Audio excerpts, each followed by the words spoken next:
17% नीचे की तरफ सपोर्ट है अगर यहाँ से प्रॉफिट बुकिंग आती है फार्मा इंडेक्स के अंदर, इसलिए एक डाउनसाइड का रिस्क सिप्ला में ओपन है। तो सिप्ला स्टॉक के अंदर बहुत ही इंटरेस्टिंग ब्रेकडाउन नजर आ रहा है, जहां फार्मा इंडेक्स एक लाइफ टाइम हाई की तरफ खड़ा है, लेकिन सिप्ला स्टॉक के अंदर एक लंबे टाइम के कंसोलिडेशन के बाद एक ब्रेकडाउन नजर आ रहा है। तो आइए देखेंगे आज की वीडियो में कहां तक सिप्ला स्टॉक के प्राइस जा सकते हैं नीचे में, और कौन से वो लेवल्स हैं जिसको आपके अपने रडार पर रखनी चाहिए, जिसके बेसिस पे आप अपने इन्फॉर्म डिसीजन ले सकते हैं। तो आइए क्विकली मूव करते हैं टेक्निकल एनालिसिस पे सिप्ला के। तो हमारे सामने सिप्ला का स्टॉक का चार्ट खुला है। तो देखिए ये 2 सितंबर को स्टॉक ने एक हाई बनाया था जो कि था 1681 रुपीज़ का, और ऑलमोस्ट तब से 2 सितंबर से स्टॉक इसी रेंज में मूव कर रहा है। यहाँ पे एक ब्रेक करने की कोशिश करी, यहाँ पे मल्टीपल टाइम्स ब्रेक करने की कोशिश करी, कल भी ऐसा लगा कि ब्रेकडाउन हुआ, लेकिन इस कैंडल को देखिए, कल की कैंडल में तो परसों यहाँ पे एक हाई बनाया, तो रिटेलर्स को लगा कि यहाँ पे एक ब्रेकआउट नजर आ रहा है, और कल यहाँ पे शुरुआत भी हुई कल की कैंडल में, लेकिन उसके बाद देखिए एक लॉन्ग सेल आउट कैंडल जहाँ अच्छे वॉल्यूम्स के साथ में गिरावट आई। इसका मतलब कि यहाँ पे बिकवाली हुई है, एक अच्छी खासी बड़ी गिरावट हुई है यहाँ पे इस कैंडल के अंदर। और आज देखिए उसके बाद गैप डाउन से खुला यहाँ पे, तो यहाँ पे खुला, थोड़ा सा रिवर्सल आया, और फिर उसके बाद स्टॉक नीचे गिर के अभी 1595 पे ट्रेड कर रहा है। तो अब नीचे में कहाँ तक इसके लेवल नजर आते हैं देखते हैं। तो देखिए जैसे हमने बात करी कि ऊपर में 1681 एक बहुत ही इंपॉर्टेंट इसका रेजिस्टेंस लेवल है, जिसको इसने कई बार ब्रेक करने की कोशिश करी लेकिन सक्सेसफुल नहीं हुआ, और यहीं से गिरावट की शुरुआत हुई। तो 1681 हमारा एक बहुत ही बड़ा रेजिस्टेंस का जोन आ गया।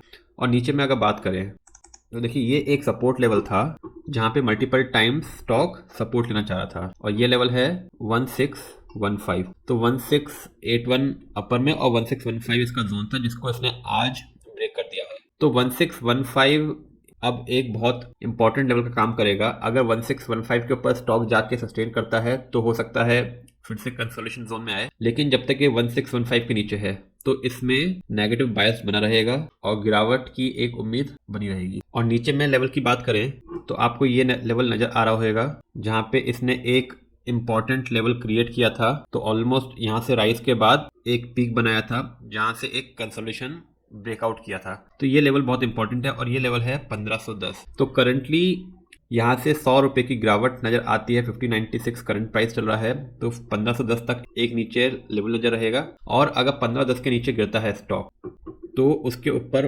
1424 नेक्स्ट लेवल, तो 1424 डाउनसाइड, 1510 इमीडिएट लेवल, और करंट प्राइस 1597। और ऊपर में एक इम्पॉर्टेंट लेवल रहेगा जो जोन 1615 की और 1681, ऊपर में एक स्ट्रॉन्ग रेजिस्टेंस लेवल। तो 1615 और 1681 स्ट्रॉन्ग रेजिस्टेंस, और 15110 और 1424 स्ट्रॉन्ग सपोर्ट। तो इन लेवल्स पे सिप्ला का स्टॉक ट्रेड करने की कोशिश करेगा, जिसके अकॉर्डिंगली आप अपने ट्रेड बना सकते हैं। देखिए इंटरेस्टिंग पैरामीटर है कि इस समय Nifty pharma life time high पे खड़ा है, 23513 के करंट प्राइस पे है, और ये लाइफ टाइम हाई है। तो लाइफ टाइम हाई से, और देखिए ये जो रन था ये शुरुआत हुई थी इन अराउंड इस जोन में जो कि था 13,000 के आसपास। तो 13,000 से 23,000 तक फार्मा इंडेक्स एक तेजी से बढ़ा है। तो ऑब्वियसली बात है यहाँ पे आके अब मार्केट एक्सटेंड होकर प्रॉफिट बुकिंग दिखा सकता है, जिसमें नीचे में एक सपोर्ट अगर चाहेंगे फार्मा के लिए तो काफी डीप है, जिसके कारण नीचे में डाउनसाइड का रिस्क खुलता है। और अगर सपोर्ट की बात करेंगे तो सपोर्ट आएगा अराउंड 19,397। तो ऑलमोस्ट करंट प्राइस से 17% नीचे की तरफ सपोर्ट है अगर यहाँ से प्रॉफिट बुकिंग आती है फार्मा इंडेक्स के अंदर, इसलिए एक डाउनसाइड का रिस्क सिप्ला में ओपन है, और नीचे में गिरावट मिल सकती है अगर फार्मा इंडेक्स यहाँ से प्रॉफिट बुकिंग के जोन में आया, तो फिर 17% की गिरावट इंडेक्स में नजर आ सकती है, जो सीधा इम्पैक्ट आपको स्टॉक में नजर आएंगे।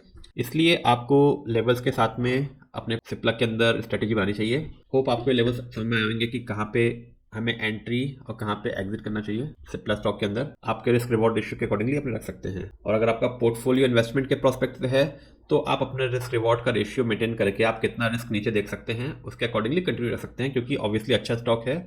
पिछले 5 साल में देखेंगे तो स्टॉक ने ऑलमोस्ट 30% का एनुअल रिटर्न दिया है CAGR, तो बहुत ही अच्छा 5 साल से बहुत ही अच्छा इन्वेस्टर्स को एनुअल रिटर्न दे रहा है। और जून क्वार्टर में देखेंगे तो एफ ने भी अपनी हिस्सेदारी बढ़ाई है, तो जो 25% की हिस्सेदारी थी वो 27.82 हो गई है। तो एफ और डी का भी खासा भरोसा, तो 27% और 24% एफ आई की होल्डिंग इस स्टॉक के अंदर और 0.21% गवर्नमेंट की होल्डिंग। तो बड़े अच्छे कॉन्फिडेंस लेवल के साथ में स्टॉक है, तो आप इसको कंटिन्यू कर सकते हैं। And friends, before ending let me remind you, हमने पिछले वीडियो में बात करी थी कि निफ्टी के लेवल्स कहाँ तक जा सकते हैं। एग्जैक्टली निफ्टी का लेवल वहीं तक आया। अगर आपने वीडियो नहीं देखा है तो आप वीडियो देख के अपने निफ्टी के अंदर पोजीशंस के लेवल्स समझ सकते हैं कि मार्केट कहाँ तक जाएगा और कहाँ तक डाउनसाइड नजर आता है।